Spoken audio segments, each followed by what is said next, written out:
கேட்க மாட்டேங்கிறீங்க அப்ப கோபப்படுற நீ எது கேத்துற இந்த ஒரு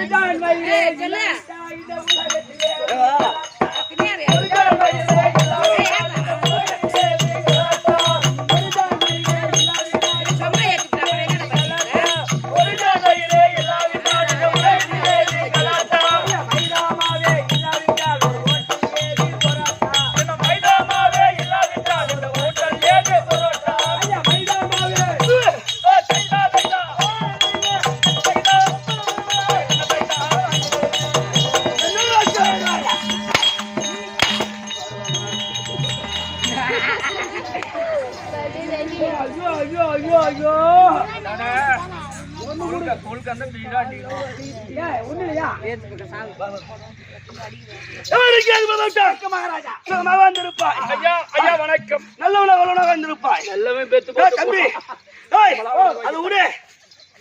அது அமர்ந்திருக்காங்க மாதா பிதா குரு தெய்வம். மாதா பிதா குரு தெய்வம். இப்ப சபைக்கு இந்த சிறுவன் ஒரு கோடி வணக்கம்.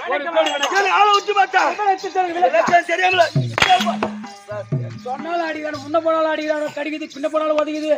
முன்ன போறது கடிக்குது நாயே, பின்னாடி ஒதுக்குது கைது. கைது விளக்கம்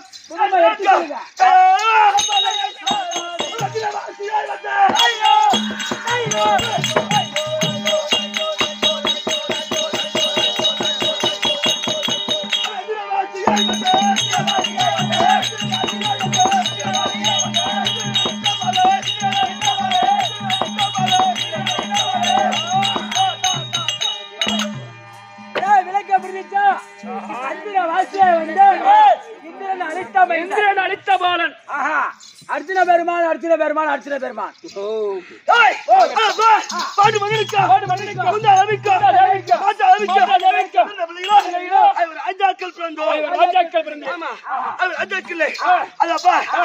தர்மராஜ் ஒன்று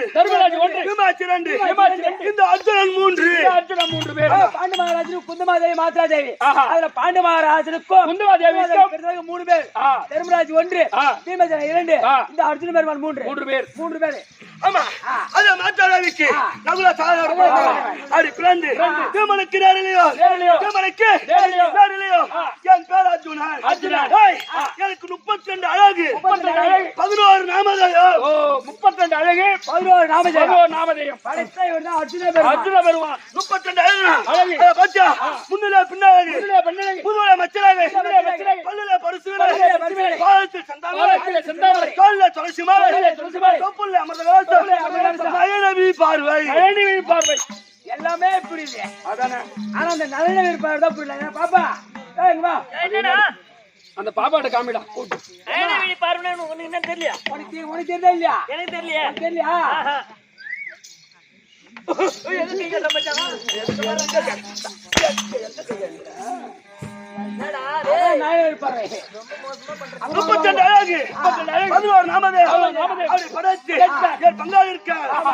படைத்து என் பேர் அர்ஜுனன் பர்க்குனன் விஜயன் அப்படி இருக்க ஆனா என் பங்காளி இருக்க அவங்க யாராவது பிறந்தாங்க திருராஜ மன்னனுக்கு காண்டல் அம்மனுக்கு மொத்தம் அவங்க 100 பிள்ளைகள். அப்பா அப்பா அம்மா புலபேர் மிஸ் வச்சுக்கிறாங்களா? 100 புள்ள வச்சிருந்தாங்க. திருராஜ மன்னனுக்கு காண்டாரி அம்மனுக்கு 100 பிள்ளைகள் 100 பேர். ஆனா அந்த திருராஜ மன்னன் தான் பாராட்டு அவுத்துட்ட கோமணத்தை இரி கட்டகணும் காண்டாரி ஆக்கிற வேலையும் திருராஜ மன்னன் அப்படி இருக்க என் பங்காளி இருக்காங்களா துரியோதனன் ராஜாவில் கொல்ல வேண்டி பல விதமான சூழ்நிலை செய்து பார்த்தாரு. என் மாமா கோபாலக்கண்ணன் அருளால அவர் ராஜாக்கள் தப்பித்து வந்தார். அப்படி தப்பித்து வந்து அவர் என்ன திரும்ப செய்தான்? பாஞ்சாலி திருமணம் செய்து கொண்டு அந்த நாட்டை கேட்டார். நாட்டை கொடுக்க மறுத்தார். ஈச்சங்க ஆட்டை அமைத்தார். ஈச்சங்க அழைத்து இந்தியா புஸ்தகத்தை ஏற்படுத்தினார். ஆமா, ஏற்பாடு செய்து சந்தோஷமா வாழ்ந்து கொண்டு வந்தோம். அது வாழ்ந்து கொண்ட நேரத்தில் என் தந்தை இருக்கிறார் பச்சா பாண்டு மகாராஜா அவர் சொர்க்கமடையவில்லை. ராஜசூய யாகம் செய்தார். ராஜசூய யாகம் செய்து அங்க துரியோதனன் வந்து பங்கப்பட்டு போய்விட்டார். அது எப்படி? குனிந்து வரக்கூடாதா குருடன் மகனே, குருடன் மகனே, அஞ்சு கல் பெற்றது அத்தனையே குருடா. அப்படியே கேட்கலாமா? இவங்க அப்பா பாண்டு மகாராஜ் இருந்து விட்டு சொர்க்கம் சேரவில்லை. ராஜசூயம் செய்தார்கள். அங்க வந்து துரியோதனன் பங்கப்பட்டு குருதி வரடா குருடன் மகனே அந்த கண்டது அத்தனை குருடா அப்படின்னு பங்கப்பட்டு போய்விட்டார். பார்த்தான் துரியோதனன் அந்த ராஜசூய யாகத்தில் அது ராஜாக்கள் நம்மள பங்கப்படுத்தி விட்டாங்களே. அப்படி மகன் நினைத்து கொண்டு அவர் என்ன தெரியுமா செய்தார்? அவர் ராஜாக்களை வைத்து சூது பகடி ஆடி பத்தினி பாஞ்சாலியை 60ஆம் படி ஏற்றி மானோ செய்தாண்டா. ஒரு பொம்பளை எப்பேற்பட்ட உலகமாதா அந்த அம்மாவை கொண்டு வந்து ஜெயகுந்தி மேடம் நிறுத்தி 60ஆம் படி ஏற்றி அதை மானபங்கம் செய்தான். உடவே விட்டான். ஆமா, பார்த்தான் சண்டா துரியோதனன். அவன் என்ன கட்டளிட்டான்? ராஜாக்களே 12 ஆண்டு வனவாசம் கைத்து வந்தா நாட்டத்தனம் கட்டளிட்டான். அவன் வார்த்தபடியே முதல் வனம் என்ன வனம்பா? சூரியவனம். முதல் வனம் சூரியவனம். முதல் வனமா சூரியவனம். அந்த சூரியவனத்தில் பார்த்தார். தாத்தா யார் ராஜாக்களே காலத்தில் பாரத போர் நடக்கலாம், ஏற்படாமலும் போகலாம். அதனால் பரமகடவுளை கோரி பாஸ்வத கனிவா பெற்று வந்தா உங்களுக்கே ஜெயம். அந்த ஈஸ்வரனை கோரி தவம் செய்து பாஸ்வத கணியம் சிலிமுகாலம் பெற்று வர வேண்டும். அதுல யாரை போக வேண்டும், யாரை நியமிக்க வேண்டும் அப்படின்னு நியமித்தார்கள். யாரு தர்மராஜ் போகலாம். அப்ப பரமகடவுளை கோரி பாஸ்வத கனி சிலிமுகாலம் பெற்று வந்தார். அவர் ராஜாக்களுக்கு அவங்களுக்கே ஜெயம் அப்படின்னு தாத்தா வளைத்தார். வார்த்தைப்படியே தம்பி யாரு போவாது? ஆனா தர்மராஜ் போகலாம். ஆனா அந்த பரமகடவுளை கோரி தவறு அந்த பரமக்கடல் வந்து அந்த பாஸ்வதகனை சிலம்புகாலம் கொடுப்பாரு. ஆனா வரவையில யாரா யாசகன்னு கேட்டா அப்படியே கொடுத்துருவாரு. அந்த பீமம் போகலாம். அந்த கைலாயனால வந்தா பாப்பாரு. வரலனா அந்த கைலை மலையை தோல் கொடுத்து தூக்குவான். ஆனா யாரு திறமச்சாலியோ சிறு பிள்ளைகள் அப்ப என்ன நியமித்தார்கள். என் ஆடை வல்ல கழித்து அந்த பரமகடவுளை கோரி எப்படி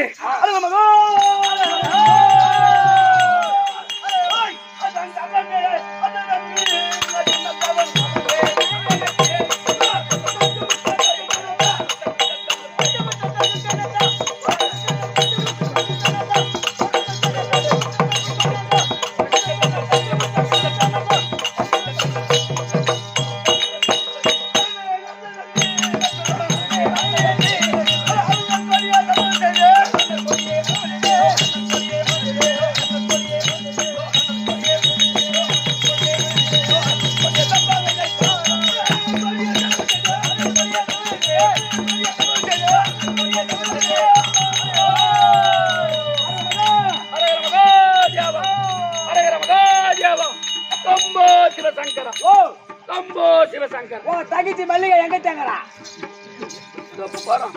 போட்டுணும். அப்படி பார்த்து பரமகடவுளை கோரி தபம் செய்து அந்த பாஸ்வத கனியம் சிலிமுகாலம் பெற்று வந்து 12 ஆண்டு வனவாசம் கழித்து வந்து யாரை தூதாக அளித்தோம்? என் மாமா கோபாலக்கண்ணனை தூதாக அளித்தோம். பார்த்தான் துரியோதனன். அவன் நாட்டை கொடுக்க மறுத்து விட்டான். கோபாலக்கண்ணன் போய் நாட்டை கேட்டது நாட்டை கொடுக்க மறுத்து விட்டான். சண்டாள பாவி நாட்டை கொடுக்க மறுத்து விட்டான். அப்ப பார்த்தா என்னுடைய மாமா கோபாலக்கண்ணன் நீ நாட்டை கொடுக்கவில்லை என்றால் காட்டமான சண்டை ஏற்படும். சம்மதமா? சண்டைனா சம்மதமா அப்படி என்று என் மாமா கோபாலகன் உரைத்தார். அப்ப பார்த்தா துரியோதனன், ஏ கண்ணா, கத்தி முனையில் எவன் ஒருவன் வெற்றி பெறுகிறானோ, யாரு ஒருத்தர் வெற்றி பெறுகிறாரோ அவனே இந்த நாட்டை ஆளட்டும் போ. யாரு ஒருத்தர் கத்தி முனையில வெற்றி பெறுகிறாரோ அவரே இந்த நாட்டை ஆளட்டும் போ. அது ஒண்ணு. அப்ப பார்த்தா, ஏ துரியோதனா, இந்த நாட்டுக்கு நீ பேரரசன், இந்த நாட்டுக்கு பேரரசன். எத்தனை நாள் சண்டை? நீ ஒரு நாட்டுக்கு ஒரு பேரரசு மன்னன், எத்தனை நாள் சண்டை நியமித்து விடு அப்படின்னு என் மாமா உரைத்தார். அப்ப பார்த்தான் துரியோதனன், ஏ கண்ணா, அந்த ராஜாவை கொல்வதற்கு 10 நாள் சண்டைடா போட. அவங்க ராஜாக்களை கொள்வது 10 நாள் சண்டை, 10 நாள் சண்டை அப்படின்னு துரியோதனன் உரைக்கின்றார். அப்ப பார்த்தா ஜவுனி மருமகனே துரியோதனன், ராஜாவை கொல்வதற்கு 10 நாள், ராஜாவை கொல்வதற்கு 10 நாள் வேண்டாம், 8 நாள் போதும், 8 நாள் போதும் அப்படின்னு ஜகுனி உரைத்தான். ஏன்னா துரியோதனன் நாட்டுக்கு பேரரசன், அவன் வார்த்தை தட்டக்கூடாது, அவனுடைய வார்த்தை தட்டக்கூடாது. ஜகுனி பெரிய மனிதன், அவருடைய வார்த்தையும் தட்டக்கூடாது. அதனால் 18 நாள் சண்டை. ஒரு நாட்டுக்கு பேரரசு துரியோதனன் 10 நாள் சண்டை சொன்னாரு. அப்புறம் காந்தாரி தேசம் ஆண்டவர் கூட சகுனி மாமா 8 நாள் சொன்னாரு. ஏன்னா நாட்டுக்கு பேரரசு பண்ண துரியோதனன், காந்தாரி தேசம் நாட்டுக்கு பேரரசு பண்ண சகுனி மாமா மருமவன். 18 நாள் சண்டை நியமித்தார்கள். 18 நாள் சண்டை. முதல் நாள் சண்டையிலே அந்த ராஜாக்களுக்கு தோல்வி. முதல் நாள் சண்டையிலே தோல்வி.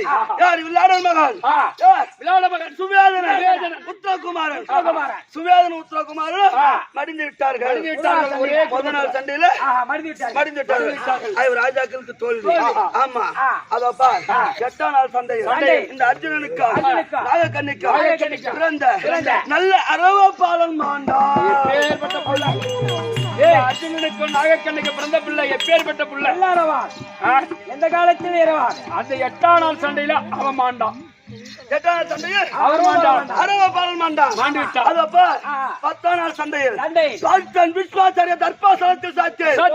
ஆமா, பாட்டன் விஸ்வாச்சாரிய சாட்சி. அதே 13ஆம் நாள் சண்டையில் அர்ஜுனனுக்கு சுபத்திரைக்கும் பிறந்த வீரவாள் அபிமன்யு மாண்டான். இந்த அர்ஜுனனுக்கு சுபத்திரைக்கும் பிறந்த வீரவாள் அபிமன்னன் மாண்டு விட்டான். நாட்டு ஆடுறதுக்கே ஒரு ஆள் தான் இருந்தான். எப்பேற்பட்ட புள்ள? ஆமா, அது விட்டுந்தா கூட நாட்டு முருக பெருமாளுக்கு அழகை சேர்ந்தவன். ஆமா, அந்த புள்ள 13ஆம் நாள் சண்டையில அன்னைக்கு தோல்வி விட்டான். 13ஆம் நாள் சண்டையில் அபிமன்யு மாண்டு விட்டான். 13ஆம் நாள் சண்டையில் அபிமன்யு மாண்டு விட்டான். அதே 14ஆம் நாள் சண்டையில் இரவு சண்டையில் அதப்பா அண்ணனுக்கு பத்தியா பீமாச்சிக்கும் கமலக்கண்ணிக்கும் பிறந்த கட்டார்கஜன் இரவு சண்டை. ஆமா, அந்த இரவு சண்டையில் என் அண்ணன் பெற்ற மாணிக்கம்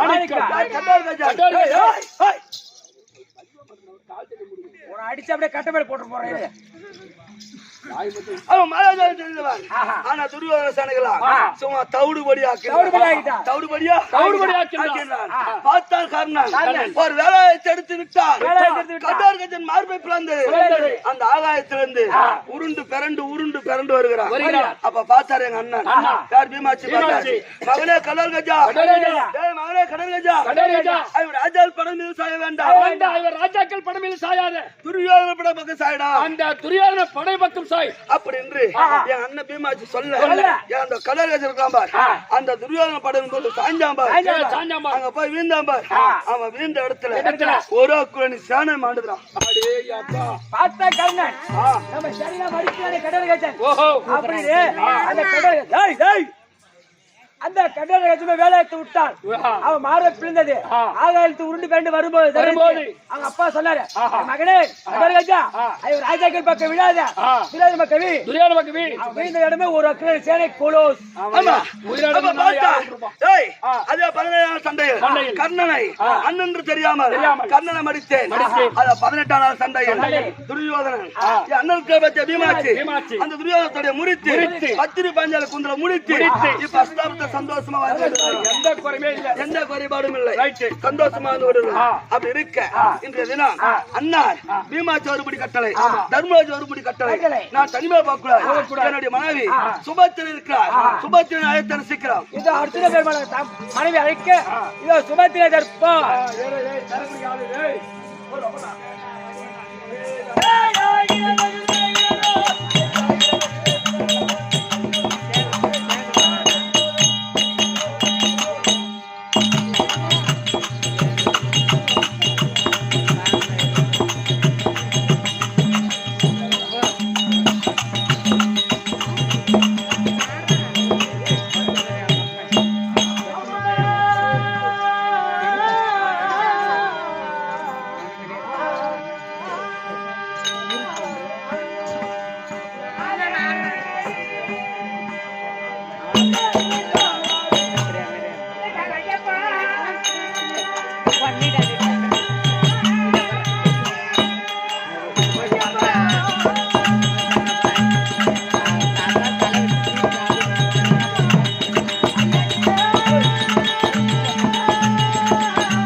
Order.